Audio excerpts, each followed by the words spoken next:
Okay, so it's kind of like a domino effect where it started where I have an aunt who's a writer and an artist. She would do all these cool sculptures, and her works were actually in an art gallery at one point. So I think I was about like 8 or 9 where I was exposed to that, realizing like, oh, that's something you can do for real as an adult. But then that kind of transitioned to me growing up watching Pirates of the Caribbean, the movies, and seeing the featurettes, the making of, and thinking that is the adventure of a lifetime.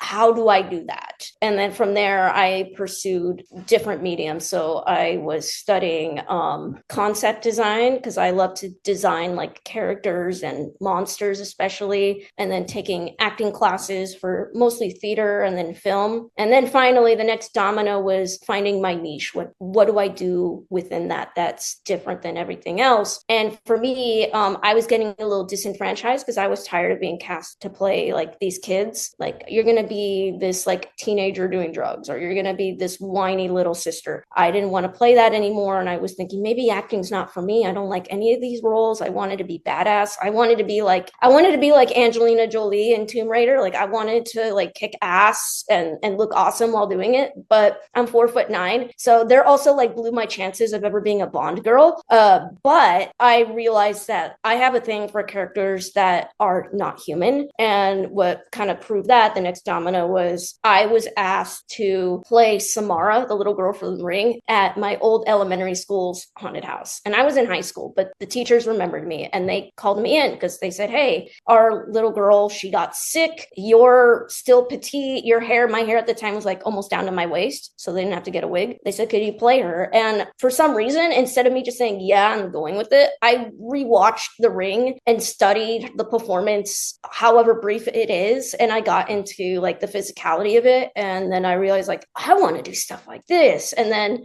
the next domino was there's a documentary online called Men in Suits that interviews these actors that specialize in suit performance, where they're putting on prosthetics or all of these appliances or suits to play monsters or anything that's not human that requires this radical transformation. So I'm talking about actors like Doug Jones, Brian Steele, Doug Tate, Misty Rosas. Like, I could go on and on listing all of these brilliant performers who are still active in